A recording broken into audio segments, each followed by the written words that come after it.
السلام عليكم ورحمة الله وبركاته. نحمده ونصلي على رسوله الكريم.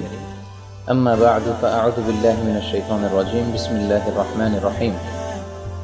وكذلك جعلناكم أمة وسطا لتكونوا شهداء على الناس ويكون الرسول عليكم شهيدا.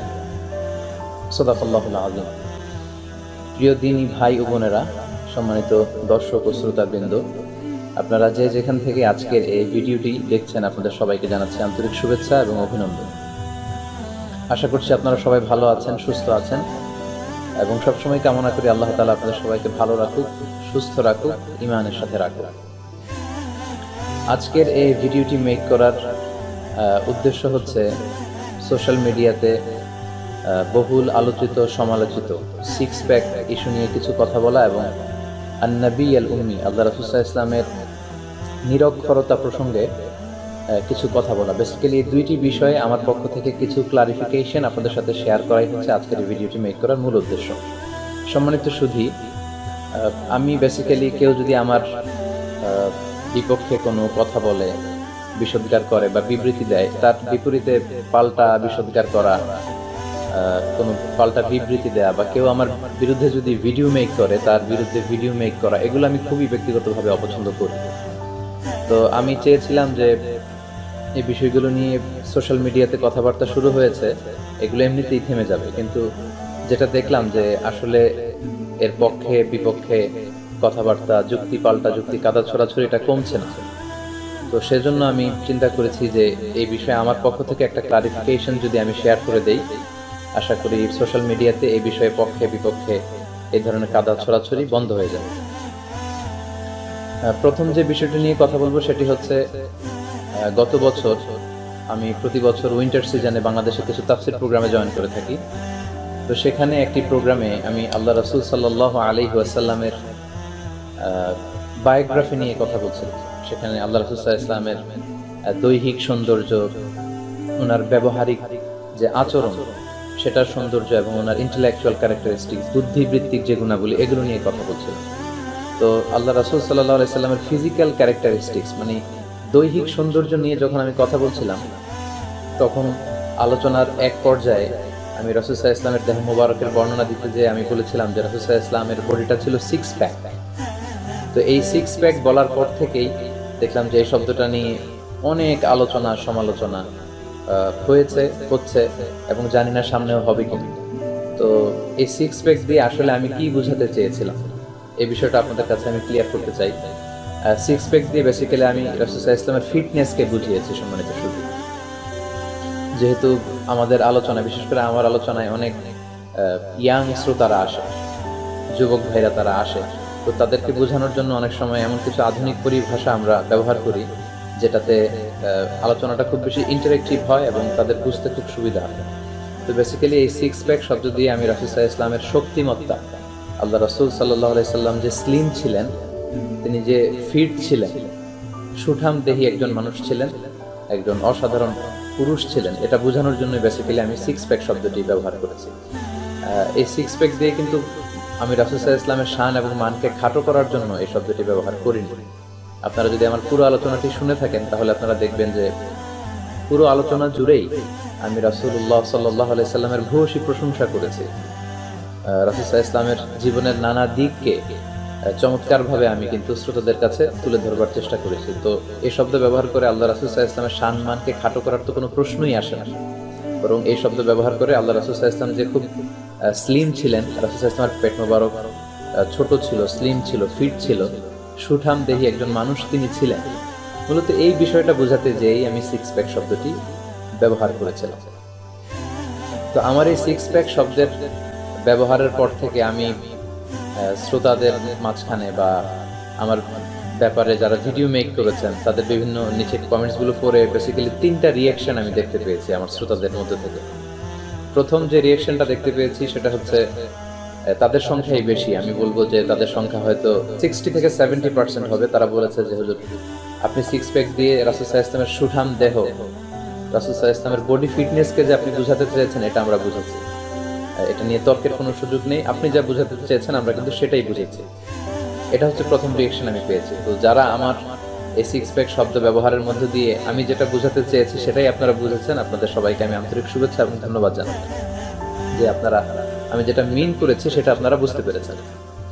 দ্বিতীয় যে রিয়েকশনটি পেয়েছি সেটি হচ্ছে, অনেকে বলেছেন যে সিক্স প্যাক দিয়ে যদিও আপনি আল্লাহ রাসূল সাল্লাল্লাহু আলাইহি ওয়াসাল্লামের শক্তিমত্তা, ফিটনেস, সুঠাম দেহ এটা বোঝাতে চেয়েছেন, যদিও এটা বোঝাতে চেয়েছেন, তারপরও সিক্স প্যাক শব্দটা এটার যেহেতু একটা ওয়েস্টার্ন ওয়ার্ল্ড ভিউ আছে সেহেতু আল্লাহ রাসূল সাল্লাল্লাহু আলাইহি ওয়াসাল্লামের সাথে এটা যায় না।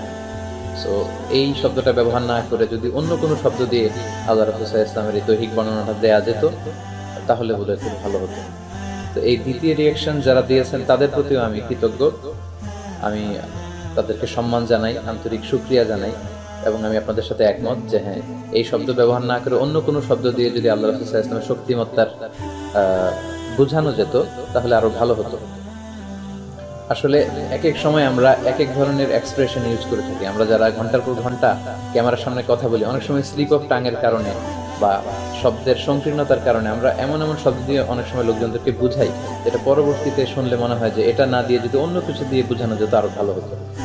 তো আমি আপনাদের সাথে একমত, আমার শব্দ চয়নের ব্যাপারে কারো আপত্তি থাকতেই পারে, ভিন্ন মত থাকতেই পারে, আর আমি ভিন্ন মতের ব্যাপারে বরাবরের মতো শ্রদ্ধাশীল। আমি ইনশাআল্লাহ ভবিষ্যতে আল্লাহ রাসূল সাল্লাল্লাহু আলাইহি ওয়াসাল্লামের যে কোনো বিষয়ে আলোচনা করবার সময় শব্দ চয়নে আরো সতর্ক থাকার চেষ্টা করব ইনশাআল্লাহ। 3 নাম্বার যে রিঅ্যাকশনটি পেয়েছি সেটা হচ্ছে অনেকে এই সিক্স প্যাককে সেক্স প্যাকের সাথে তুলনা করেছেন, অদ্ভুত কিছু ব্যাখ্যা এনে কিছু অদ্ভুত ন্যারেটিভ দাঁড় করিয়েছেন এবং কেউ কেউ তো এটাকে তাকফিরের পর্যায়ে নিয়ে গিয়েছেন, বলেছেন যে আমি কুফরি করে ফেলেছি, আমি কাফের হয়ে গিয়েছি। তো তাদের জন্য আমার শুধুই আফসোস এবং তাদের জন্য আমি দোয়া করি যে আল্লাহ তাআলা আমাদেরকে ক্ষমা করুক। যারা এই ধরনের কথাবার্তা বলেছেন আল্লাহ আমাদেরকে মাফ করুক, আল্লাহ তাআলা আমাদেরকে ক্ষমা করুক। তো সম্মানিত সুধী, তাহলে মূল কথা দাঁড়ালো যে সিক্স প্যাক দিয়ে বেসিক্যালি আমি রাসূল সাল্লাল্লাহু আলাইহি ওয়াসাল্লামের শক্তিমত্তা, আল্লাহ রাসূল যে একজন সুঠাম পুরুষ ছিলেন, স্লিম ছিলেন, এটা বোঝানোর জন্যই বলেছি। এখন প্রশ্ন আসতে পারে যে আসলে আক্ষরিক অর্থেও যদি আমরা সিক্স প্যাক বা পেটে যে 6টি ভাঁজ সেটির কথা বলি, সেটা কি আল্লাহ রাসূল সাল্লাল্লাহু আলাইহি ওয়াসাল্লামের ছিল কিনা? আমি আপনাদের সাথে কিছু ন্যারেশন শেয়ার করতে চাই, কিছু বর্ণনা। দালাইলুন নুবুওয়াতে আম্মা জান আয়েশা রাদিয়াল্লাহু তাআলা আনহার একটি বর্ণনা পাওয়া যায়। তিনি বলছেন যে কানা লাহু সাল্লাল্লাহু আলাইহি ওয়াসাল্লাম উকানুন সালাস, আল্লাহ রাসূল সাল্লাল্লাহু আলাইহি ওয়াসাল্লামের পেটের মধ্যে 3টা উকান ছিল। উকান হচ্ছে উকনা শব্দের বহুবচন, আর উকনা মানে হচ্ছে পেটের ভেতর পেশির ভাঁজ। এবং তিনি বলেছেন আল্লাহ রাসূল সাল্লাল্লাহু আলাইহি ওয়াসাল্লামের পেটে 3টা পেশির, মাংসপেশির ভাঁজ দৃশ্যমান ছিল। মাঝে মাঝে লুঙ্গির গোছার নিচে 2টা থাকতো, উপরে একটা দেখা যেত। আবার কখনো কখনো লুঙ্গির গোছার উপরে 2টা দেখা যেত, গোছার নিচে একটা থাকতো। তো এই বর্ণনা আম্মা জান আয়েশার কাছ থেকে আসা স্বাভাবিক রাদিয়াল্লাহু তাআলা আনহা, কেননা তিনি আল্লাহ রাসূল সাল্লাল্লাহু আলাইহি ওয়াসাল্লামের স্ত্রী ছিলেন এবং ওনার পক্ষেই সম্ভব এ জাতীয় বর্ণনা করা। তাহলে উকনা দাঁড়াচ্ছে পেটের পেশি। আবার আরেকটা বর্ণনা আছে যে সহিহ বর্ণনা এসেছে মাউসুলুন মা বাইনাল লাব্বাতি ওয়াস সুররাতি বিশা'রিন ইয়াজরি কাল খাত, আল্লাহ রাসূল সাল্লাল্লাহু আলাইহি ওয়াসাল্লামের এই জায়গা থেকে নিচ পর্যন্ত, নাভি পর্যন্ত পশমের একটা অসাধারণ একটা লাইন ছিল। পুরুষদের অনেক সময় দেখা যায় যাদের গায়ে পশম নেই তাদেরও বুকে একটা পশম থাকে। তো আল্লাহ রাসূল সাল্লাল্লাহু আলাইহি ওয়াসাল্লামের ওই পশমটা নিশ্চয়ই অনেক সুন্দর ছিল, অসাধারণ ছিল। তো পেটের 3টা পেশিকে যদি একটা পশমের লাইন ক্রস করে তাহলে কিন্তু পেশির ভাঁজগুলো, 3টা ভাঁজের মাঝখানে একটা পশমের লাইন ক্রস করলে 6টা মাংসপেশি কিন্তু দৃশ্যমান হওয়ার কথা। হাদিসের আলোকে এরকম বর্ণনাও কিন্তু পাওয়া যায়। এবং আল্লাহ রাসূল সাল্লাল্লাহু আলাইহি সাল্লামের চাচাতো বোন উম্মে হানি রাদিয়াল্লাহু তাআলা আনহা, উনিও একটা বর্ণনাতে বলেছেন যে মা রাআইতু বাতনা রাসূলিল্লাহি সাল্লাল্লাহু আলাইহি ওয়াসাল্লাম ইল্লা যাকারতুল ফারাতিস আল মুসান্না বা'দাহা আলাবা, আল্লাহ রাসূল সাল্লাল্লাহু আলাইহি ওয়াসাল্লামের পেটের মধ্যে যে ভাত ছিল এটা তিনি বর্ণনা করেছেন। তো অনেকে দেখলাম যে এই বিষয়ে সমালোচনা করতে যে ওনারা বলছিলেন যে আল্লাহ রাসূল সাল্লাল্লাহু আলাইহি ওয়াসাল্লামের পেটে কোনো ভাঁজ ছিল না। তো এই হাদিসগুলোর দিকে তাকালে কিন্তু বোঝা যায় আল্লাহ রাসূল সাল্লাল্লাহু আলাইহি ওয়াসাল্লামের পেটের মাংসপেশিতে ভাঁজ ছিল এবং এই যে সালাস ও উকান দিয়ে বোঝা যায় যে 6টি মাংসপেশি দৃশ্যমান ছিল। তো এগুলো জিমন্যাস্টিক ওয়ার্ল্ডে জিম করার ফলে যেই মাংসপেশিটা দেখা যায় ফুলে ফেপে বড় হয়ে ওঠে, আমি কোশ্চিনকালও এটার সাথে আল্লাহ রাসূল সাল্লাল্লাহু আলাইহি ওয়াসাল্লামের সেই মাংসপেশির তুলনা করছি না। আল্লাহ রাসূল সাল্লাল্লাহু আলাইহি ওয়াসাল্লামের মাংসপেশির যে বর্ণনা হাদিসে এসেছে এটা অসাধারণ অনিন্দ সুন্দর মাংসপেশি ছিল, যেটা আসলে পৃথিবীর কোনো মানুষের বা কারো সাথে এটার তুলনা দেওয়া সম্ভব নয়। তো এই হাদিসের আলোকে আল্লাহ রাসূল সাল্লাল্লাহু আলাইহি ওয়াসাল্লামের যে সিক্স প্যাক ছিল আমি সেটা বর্ণনা করা আমার উদ্দেশ্য নয়। আমি জাস্ট এতটুকুই বলতে চেয়েছিলাম যে আল্লাহ রাসূল সাল্লাল্লাহু আলাইহি ওয়াসাল্লামের পেটের মাংসপেশিতে ভাত ছিল এবং এগুলোর ব্যাপারেও কিন্তু কিছু বর্ণনা পাওয়া যায়। কিন্তু আমার মূল কথা হচ্ছে আমি যে সিক্স প্যাক শব্দটি আমার আলোচনার মাঝখানে বলেছিলাম ওটা বেসিক্যালি যুবকদেরকে বোঝানোর জন্য। আমি তাদেরকে বলেছিলাম যে তোমরা জিমে যাবা, তোমরা অলওয়েজ কিপ ফিট, কারণ শক্তিশালী মুমিন দুর্বল মুমিনের চেয়ে আল্লাহর কাছে বেশি প্রিয়। বেসিক্যালি ওরা যাতে ফিট থাকে, ওরা যেন খাবার দাবারে সচেতন হয়, ওরা যাতে তাদের জীবন প্রক্রিয়ার ব্যাপারে সচেতন হয়, এগুলো বোঝানোর জন্যই কিন্তু আমি তাদেরকে বলেছিলাম যে আল্লাহ রাসূল সাল্লাল্লাহু আলাইহি ওয়াসাল্লাম ছিলেন সিক্স প্যাক। এবং আপনারা যদি আল্লাহ রাসূল সাল্লাল্লাহু আলাইহি সাল্লামের পুরো জীবনের দিকে তাকান তাহলে আমরা দেখব যে আল্লাহ রাসূল সাল্লাল্লাহু আলাইহি সাল্লাম খুব বেশি কায়িক শ্রম করতেন। আল্লাহ রাসূল সাল্লাল্লাহু আলাইহি সাল্লাম বলেছেন মা মিন নাবিয়্যিন ইল্লা রাআল গানাম। বুখারীর বর্ণনায় এসেছে যে এমন কোনো নবী ছিল না যারা ছাগল চড়ায়। আল্লাহ রাসূল সাল্লাল্লাহু আলাইহি সাল্লাম কিন্তু মেষ চড়াতেন। রাখালরা যে কাজ করে ছাগল চড়ানোর কাজ, এই দায়িত্ব তিনি পালন করতেন। তিনি নিজের কাজ নিজে করবার চেষ্টা করতেন এবং নিজ হাতে মসজিদে নববীর নির্মাণ কাজে আল্লাহ রাসূল সাল্লাল্লাহু আলাইহি ওয়াসাল্লাম তিনি অংশগ্রহণ করেছিলেন। এবং আমরা এও জানি যে রাসূল সাল্লাল্লাহু আলাইহি ওয়াসাল্লাম প্রায় রোজা রাখতেন, সোমবার বৃহস্পতিবার রোজা রাখতেন, আইয়ামুল বিদে তিনি রোজা রাখতেন। তো যিনি সবসময় কায়িক শ্রমে অভ্যস্ত। মদিনাতে আমরা জানি যে আল্লাহ রাসূল সাল্লাল্লাহু আলাইহি ওয়াসাল্লাম মদিনা থেকে প্রতি শনিবারে মসজিদ নববী থেকে মসজিদে তোবাতে তিনি 5 কিলোমিটার হেঁটে চলে যেতেন, হেঁটে ফিরে আসতেন। তিনি ঘোড়া হাঁকাতেন। যে এই মহানবীর জীবন প্রক্রিয়া ছিল এরকম, উনি যে সুঠাম দেহী ছিলেন, ওনার পেট যে ছোট ছিল, সেটাই মূলত বোঝানোর উদ্দেশ্য ছিল আমার এই সিক্স প্যাক শব্দ ব্যবহার করার মধ্য দিয়ে। আশা করি সিক্স প্যাক দিয়ে বেসিক্যালি আমি কি বোঝাতে চেয়েছিলাম এই বিষয়টি আপনাদের কাছে একেবারে স্পষ্ট হয়েছে। এবার আমি দ্বিতীয় প্রসঙ্গে চলে আসি। সম্মানিত সুধী, আপনারা জানেন যে আমার একটি দাওয়া ফেসবুক পেজ আছে আমার নাম। পেজটির নাম হচ্ছে মিজানুর রহমান আজহার, যেখানে প্রায় 3.5 লক্ষেরও বেশি ফলোয়ার এই পেজে যুক্ত আছে। তো আমি আমার শ্রোতাদেরকে বলেছিলাম যে আমি প্রতি মাসেই আমার শ্রোতাদের বিভিন্ন জীবন ঘনিষ্ঠ প্রশ্নের উত্তর নিয়ে একবার লাইভে আসব। কিন্তু আসলে নানা ব্যস্ততার কারণে, রিসার্চ কেন্দ্রিক ব্যস্ততা বা তাফসীর মাহফিল কেন্দ্রিক ব্যস্ততার কারণে আসলে প্রতি মাসে লাইভে আসা হয়ে ওঠে না। তারপরে আমি মাঝে মাঝে লাইভে এসে এই প্রশ্নগুলোর উত্তর দেওয়ার চেষ্টা করি। সর্বশেষ আমি যে লাইভটিতে এসেছিলাম বাংলাদেশে থাকা অবস্থায়, সেখানে আমি এই লাইভ প্রোগ্রামটিতে 10টি প্রশ্নের উত্তর করেছিলাম। সেখানে একটি প্রশ্ন ছিল, একজন ভাই বা বোন প্রশ্ন করেছিলেন যে শাইখ, পুরুষেরা হাতে আংটি পরতে পারবে কিনা, এবং যদি পরতে পারে তাহলে তারা হাতের কোন হাতে পরবে, ডান হাতে না বাঁ হাতে। এই প্রশ্নের উত্তর করতে যে আমি প্রসঙ্গক্রমে আল্লাহ রাসূল সাল্লাল্লাহু আলাইহি সাল্লামের আন-নবী আল উম্মি নবী হওয়া এই প্রসঙ্গটা টেনেছিলাম। অর্থাৎ প্রশ্নের উত্তর দিচ্ছিলাম পুরুষরা হাতে আংটি পরতে পারবে কিনা, সেটার ডিটেইল বলতে যে প্রসঙ্গক্রমে আমি একটু করে আন-নবী আল উম্মির বিষয়টা এনেছিলাম, আল্লাহ রাসূল সাল্লাল্লাহু আলাইহি সাল্লামের নিরক্ষর হওয়ার বিষয়টা এনেছিলাম। বিষয়টা এমন নয় যে আমি আন-নবী আল উম্মি, আল্লাহ রাসূল সাল্লাল্লাহু আলাইহি সাল্লামের নিরক্ষর হওয়া বা অক্ষরজ্ঞানহীন হওয়া এই বিষয়টা নিয়েই কথা বলছিলাম, বিষয়টা এমন নয়। তো সেখানে আমি আমার আলোচনাতে খুব স্পষ্টভাবে ব্যাখ্যা করেছিলাম যে নিরক্ষর হওয়া আর মূর্খ হওয়া এক জিনিস নয়। আল্লাহ রাসূল সাল্লাল্লাহু আলাইহি সাল্লাম অক্ষর জ্ঞানহীন ছিলেন, নিরক্ষর ছিলেন, তাই বলে তিনি মূর্খ ছিলেন না, তিনি জ্ঞানী ছিলেন। সব জ্ঞানীদের চেয়ে সবচাইতে বড় জ্ঞানী তিনি ছিলেন। আল্লাহ কোরআনে বলছেন যে ফাআমিনু বিল্লাহি ওয়া রাসূলিহিন নবী আল উম্মি, তোমরা আল্লাহর প্রতি ঈমান আনো এবং অক্ষর জ্ঞানহীন নবী, নিরক্ষর নবী বা উম্মি নবীর প্রতি তোমরা ঈমান আনো। এটা সরাসরি কোরআন থেকে এই এভিডেন্সটি পাওয়া যায়। এবং অন্য একটি আয়াতে আল্লাহ তাআলা ইরশাদ করছেন ওমা কুনতা তাতলু মিন ক্বাবলিহি মিন কিতাব ওয়ালা তাখুতুহু বিয়ামিনিক ইযাল লারতাবাল মুবতিলুন। হে নবী, ইতিপূর্বে আপনি কোনো বই পড়েননি, আপনি পড়তে জানেন না, আপনি ডান হাত দিয়ে কখনো কিছু লিখেননি, আপনি লিখতে জানেন না।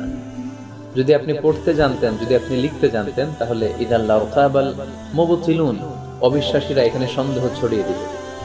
আল্লাহ রাসূল সাল্লাল্লাহু আলাইহি ওয়াসাল্লামের যদি অক্ষর জ্ঞান থাকতো, তিনি পড়তে জানতেন, তিনি যদি লিখতে জানতেন, তাহলে কাফির মুশরিকরা বলতো যে মুহাম্মদ সাল্লাল্লাহু আলাইহি সাল্লাম তিনি অন্য জায়গা থেকে পড়ে শিখে নিজের জ্ঞান বুদ্ধি দিয়ে, নিজের কাব্য প্রতিভা, সাহিত্য প্রতিভা দিয়ে এই কোরআনকে রচনা করেছে।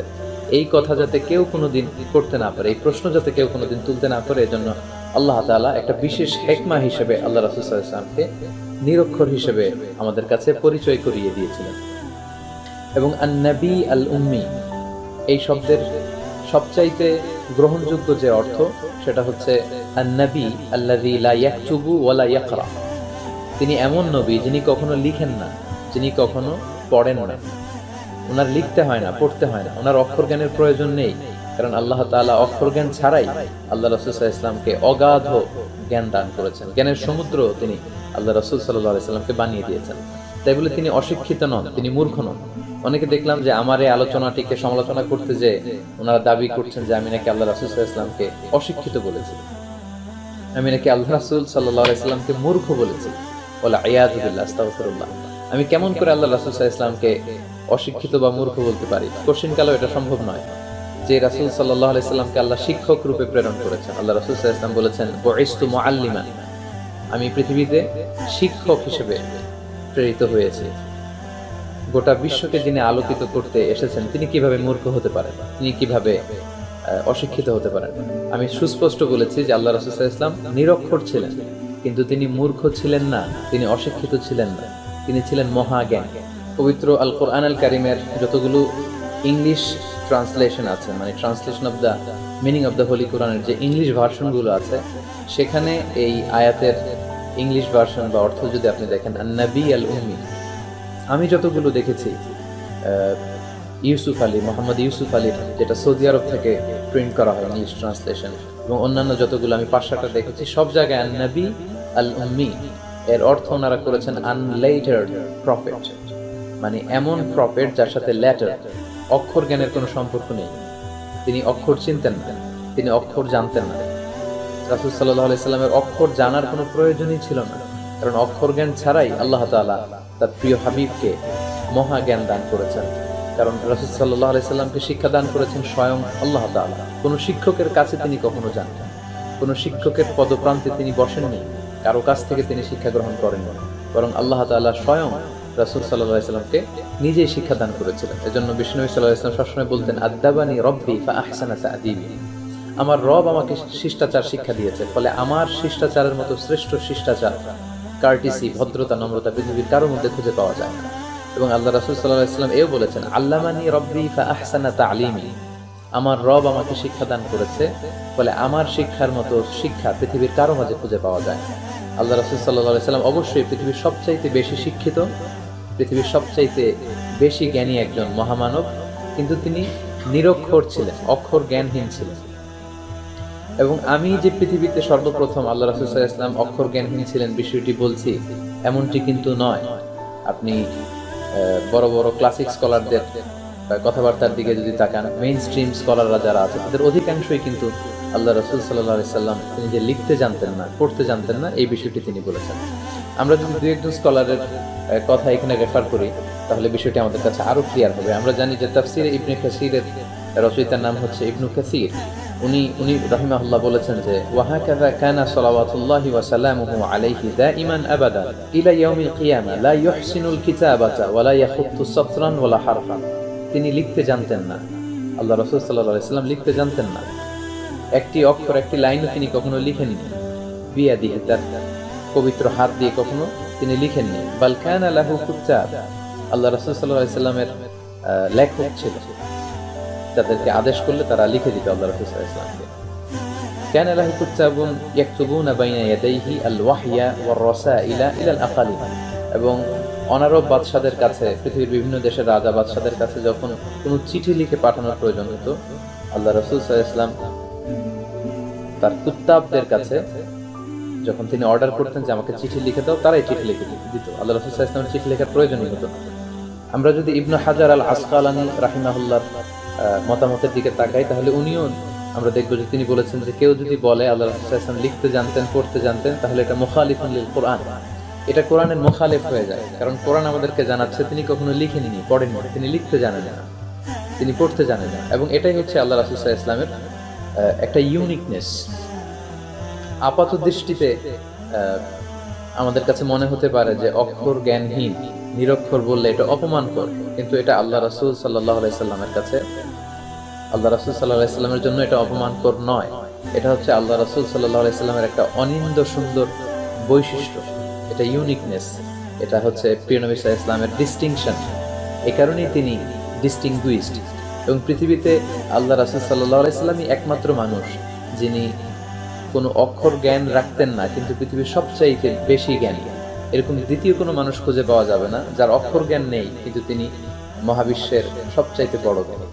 সো আল্লাহ রাসূল সাল্লাল্লাহু আলাইহি ওয়াসাল্লাম এর জন্য এটা কোনো আইব নয়, কোনো বদনাম নয়।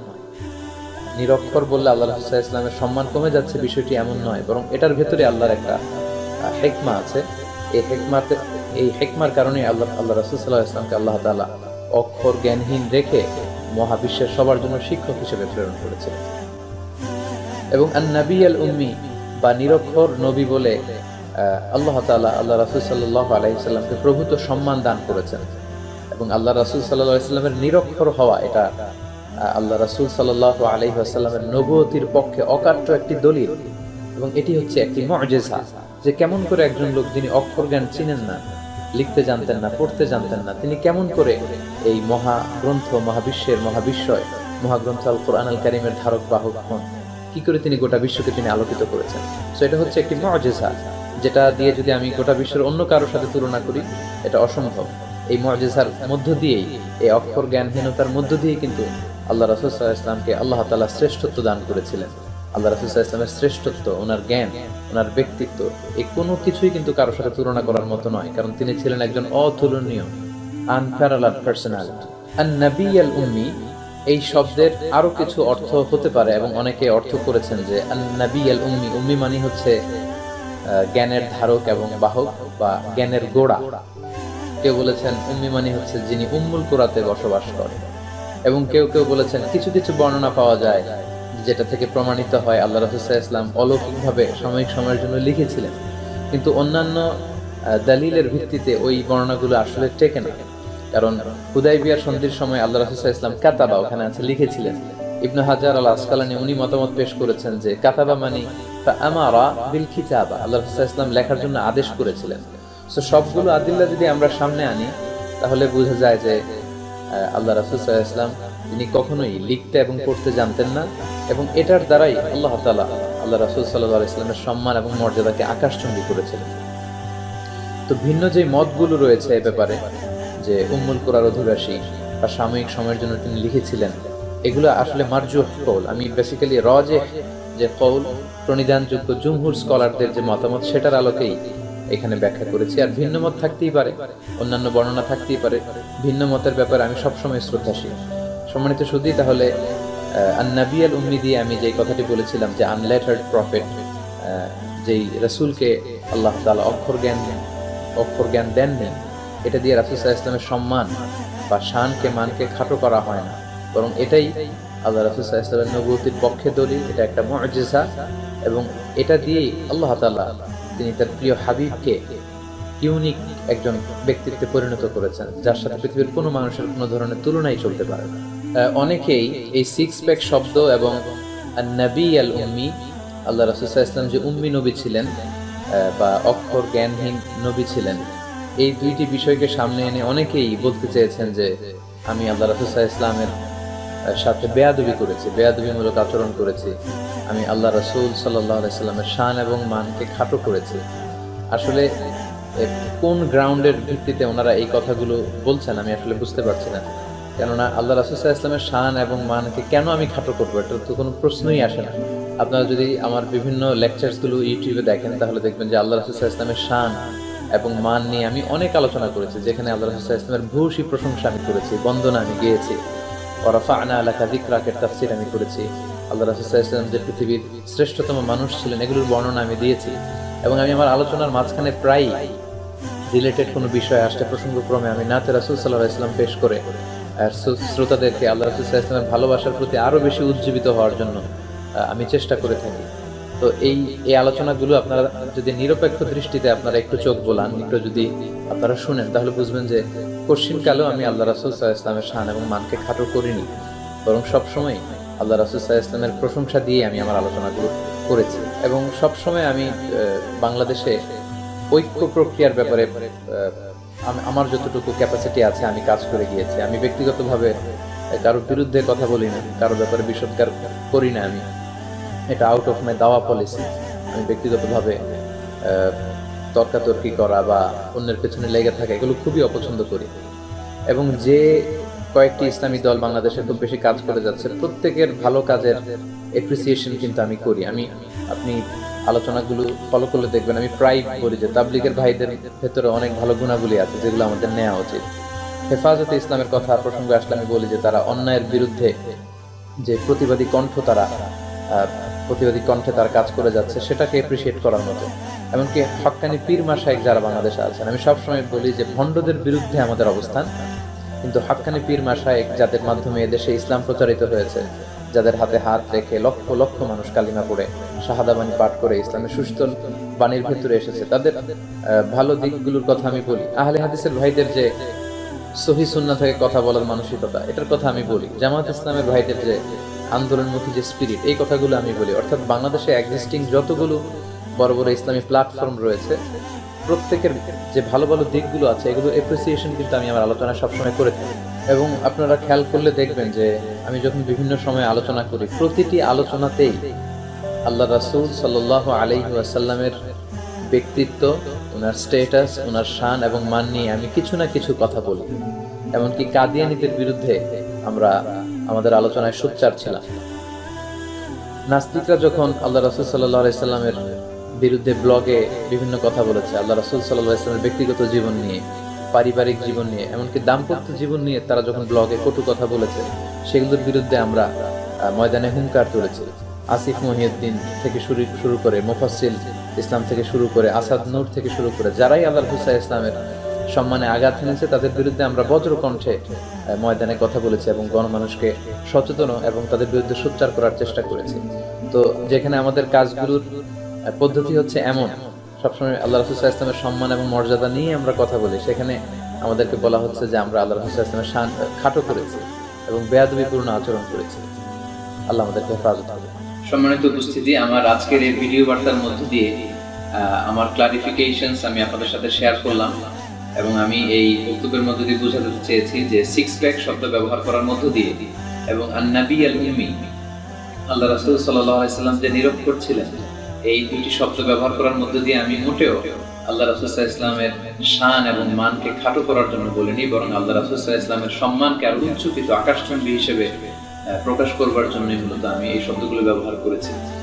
তারপরেও আমার শব্দ চয়ন বা আমার এক্সপ্রেশনের ব্যাপারে আপনাদের আপত্তি থাকতেই পারে, অথবা আমার শব্দ চয়নের ব্যাপারে আপনারা দ্বিমত পোষণ করতে পারেন। আমি সবসময় এই জাতীয় কনস্ট্রাকটিভ সমালোচনাকে ওয়েলকাম জানাই।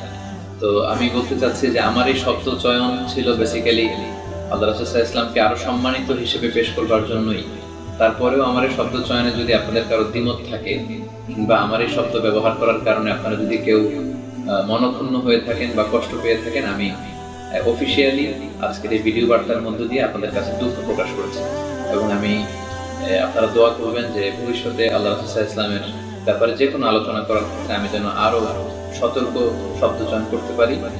আপনাদের কাছে আন্তরিক দোয়া আর ভালোবাসা চাচ্ছি এবং আমি মনে করি এবং বিশ্বাস করি আজকের এই ক্লারিফিকেশনের পরে সিক্স প্যাক নিয়ে এবং আন-নাবী আল-উম্মি নিয়ে সোশ্যাল মিডিয়াতে এই যে কথা কাটাকাটি, যুক্তি পাল্টা যুক্তি, পক্ষে বিপক্ষে ভিডিও মেক করে ছড়িয়ে দেয়া, এই ট্রেন্ডের একটা সমাপ্তি ঘটবে এবং আপনাদের কাছে আমি আকুল আবেদন রাখছি, প্লিজ এই জাতীয় কাজ আপনারা বন্ধ করে দিবেন এবং সিক্স প্যাক ইস্যুটি নিয়ে এবং আন-নাবী আল-উম্মি নিয়ে পক্ষে বিপক্ষে কেউ কোনো কমেন্টসে যাবেন না, কেউ কোনো ভিডিও মেক করবেন না, অপ্রয়োজনে তর্কে জড়াবেন না এবং কাদা ছড়াছড়ি করবেন না বলে আমি আপনাদের কাছে উদাত্ত আহ্বান জানাচ্ছি। কারণ আপনারা জানেন যে আমরা এমন একটি দেশে বসবাস করি, আমাদের দেশের সমস্যার কোনো শেষ নেই এবং আমাদের এই ব্যক্তিগত কাদা ছড়াছড়ি এগুলোর কারণে আলেম সমাজের প্রতি কিন্তু মানুষের যে ভালোবাসা, শ্রদ্ধাবোধ, এটা কমে যাচ্ছে। আমরা জানি যে দেশের মানুষ খুব ধর্মপ্রাণ, এদেশের সাধারণ জনগণ আলেম ওলামাদেরকে খুব শ্রদ্ধা করে, ভালোবাসে, মন থেকে তারা একটা ভালোবাসার জায়গায় আলেম ওলামাদেরকে রেখেছে। তো আমরা এই সামান্য বিষয় নিয়ে যদি একে অপরের পিছু লেগে যাই এবং একে অপরের বিরুদ্ধে বিষোদ্গার করি, কটু মন্তব্য করি, তাহলে কিন্তু আমাদের ইমেজ আমরা আমাদের নিজেদের কাজের মধ্যে দিয়ে মানুষের কাছে নষ্ট করে ফেলছি। তাই আমি সবার কাছে উদাত্ত আহ্বান জানাই, আজকের এই ভিডিও বার্তার মধ্যে দিয়ে আপনারা এই সিক্স প্যাক এবং আন-নাবী আল-উম্মি নিয়ে অযথা কাদা ছড়াছড়ি এবং কথাবার্তাকে বন্ধ করবেন ইনশাআল্লাহ। আরো একটি গুরুত্বপূর্ণ বিষয় আপনাদের সাথে শেয়ার করতে চাই যে কোনো জরুরি প্রয়োজনে যদি আসলেই কোনো আলোচকের কোনো বিষয় বা বক্তব্য নিয়ে আপনারা সমালোচনা করতে চান, তাহলে আল্লাহর ওয়াস্তে ওই আলেম ওই বিষয়ে কি বলেছিলেন ওই পুরো কথাটি তাকে বলবার সুযোগ দিবেন। সেখানে কাটছাট করে যদি আপনি তার কথাকে উপস্থাপন করেন তাহলে কিন্তু তার প্রতি ইনসাফ করা হলো না। সর্বশেষ যে কথাটি বলে আজকের এই ভিডিও বার্তাটি শেষ করতে চাচ্ছি সেটি হচ্ছে, যারা এই 6 প্যাক ইস্যু নিয়ে এবং আন-নবী আল-উম্মি এই বিষয়টি নিয়ে আমার বিরোধিতা করেছেন, আমার বিরুদ্ধে ভিডিও মেক করেছেন, অনেকে রাস্তায় নেমে প্রতিবাদ করেছেন, তাদের কারো প্রতি আমার কোনো ক্ষোভ নেই, কোনো ঘৃণা নেই, আছে অফুরন্ত ভালোবাসা। আমি গড়তে পছন্দ করি, ভাঙতে নয়। কারণ ভেঙে ফেলা খুবই সহজ, কিন্তু গড়ে তোলা খুবই কঠিন। আমি ঐক্যকে পছন্দ করি। আমি চাই যারাই আমরা ইসলামের কথা বলি আমরা এক টেবিলে বসি, আমরা নিজেদের মধ্যকার যে দূরত্বগুলো আছে এগুলোকে ঘুচিয়ে আমরা একসাথে ঐক্যবদ্ধভাবে ইসলাম প্রতিষ্ঠার কাজে আমরা একসাথে হাতে হাত রেখে কাঁধে কাঁধ মিলিয়ে ইসলাম প্রচার করি। এটাই আমার ইচ্ছা বা কামনা। আমি চাই বিভেদের দেয়াল ভেঙে সীসা ঢালা মজবুত ঐক্যের প্রাচীর গড়ে উঠুক বাংলাদেশে, আমরা সবাই একসাথে ইসলামের কাজ করি। সম্মানিত সুধী, আপনাদের কাছে অনুরোধ থাকলো আজকের এই ভিডিওটি আপনারা সবার সাথে ফেসবুকে শেয়ার করবেন, আপনাদের প্রিয়জনদের সাথে শেয়ার করবেন, এবং যে যত বেশি শেয়ার করতে পারবেন ততটাই ভালো হবে। কারণ এটা একটা জাতীয় ইস্যুতে পরিণত হয়েছে। এই 6 প্যাক এবং আন-নবী আল-উম্মি নিয়ে অনেকেই লেখালেখা করেছেন, অনেক জায়গায় অনেকের মধ্যে অনেক বিভ্রান্তির বাসা বেঁধেছে। সো এটা বেশি বেশি শেয়ার করার মধ্য দিয়ে আমরা গণসচেতনতা তৈরি করবো ইনশাআল্লাহ। আপনারা সবাই ভালো থাকবেন, সুস্থ থাকবেন, সুন্দর থাকবেন। আবারও হয়তো আপনাদের সাথে দেখা হয়ে যাবে অন্য কোনো ভিডিওতে। আসসালামু আলাইকুম ওয়া রাহমাতুল্লাহি ওয়া বারাকাতুহু।